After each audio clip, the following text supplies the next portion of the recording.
The ultimate guide to the Federal Reserve's money printer, decoding the mysteries behind the U.S. monetary policy. Welcome to the exciting world of the Federal Reserve's money printer. Are you ready for a journey that's both entertaining and informative? We promise you won't be disappointed.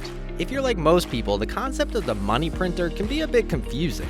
But fear not, we're here to take you on an adventure you won't forget.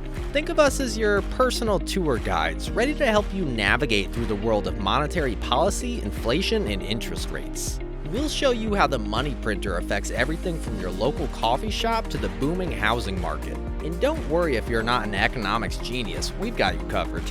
Our mission is to make this a fun and engaging experience that will leave you feeling confident with a new understanding of the Federal Reserve. So fasten your seatbelts because we're about to take you on a wild ride. We'll break down the complexities of the monetary policy in a way that's easy to understand with a little bit of humor and a whole lot of fun.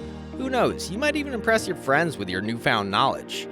Join us on this adventure and let's explore the world of the money printer together. Trust us, it's a journey of a lifetime. Let's see, what is the Federal Reserve System, aka the Fed? Established by Congress in 1913, the Fed is responsible for creating a stable and flexible monetary system for the country. But what does that actually mean? In short, the Fed is like the ultimate money wizard, regulating banks and other financial institutions, conducting monetary policy, and providing payment services to the US government. One of the Fed's most critical responsibilities is controlling the money supply in the economy.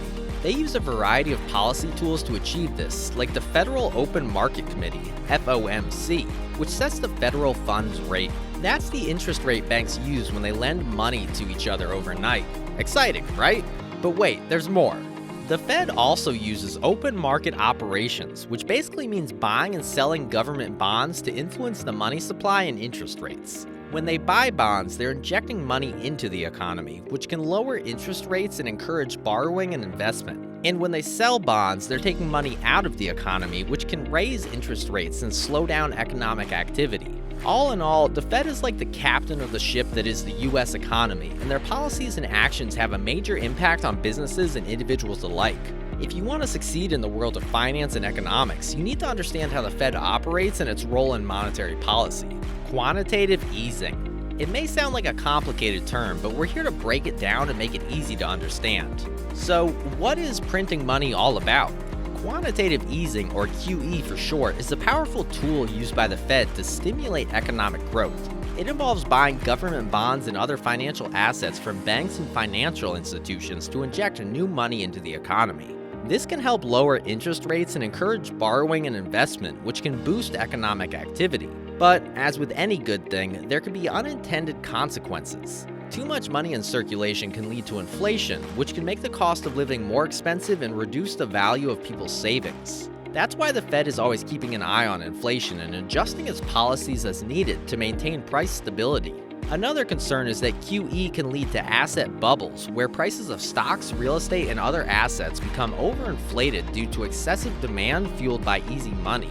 This can create a dangerous situation that can result in a financial crisis like the one we saw in 2008 during the housing market crash. But don't worry, QE can be an effective tool in times of economic crisis, such as during the COVID-19 pandemic. The Fed initiated a massive QE program to help stabilize financial markets and support the economy. So now that you know the basics of quantitative easing and how it works, you're ready to dive deeper into the exciting world of finance and economics. Get ready to know about the good, the bad, and the ugly sides of the Fed's monetary policy. As you may know, the Federal Reserve uses monetary policy to influence the economy and achieve its goals of stable prices and maximum employment. Let's start with the good. One of the big advantages of monetary policy is its speed and precision. If the Fed sees inflation rising too quickly, it can raise interest rates to slow things down. And if the economy is in a slump, the Fed can use QE to pump money into the system and encourage spending. But as with all things in life, there are downsides to monetary policy. Sometimes it can have unintended consequences like asset bubbles or even more inflation. And it can't solve all the problems in the economy, such as wealth inequality or a lack of investment in infrastructure. To make matters worse, there are external factors that can limit the effectiveness of monetary policy. Global economic conditions and political instability can have a major impact on the US economy, and the Fed has to keep an eye on these factors when making policy decisions. So there you have it, folks. Monetary policy can be a powerful tool for promoting economic growth and stability, but it's not a cure-all.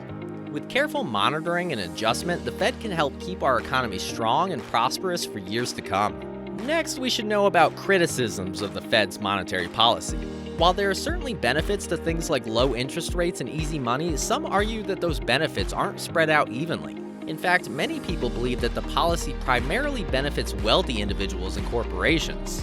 You see, the stock market tends to thrive when interest rates are low and easy money is flowing, and that's great news for investors and wealthy folks who own lots of stocks. But what about the rest of us? If you're a low-income household, you may not have the means to invest in stocks or even access to credit.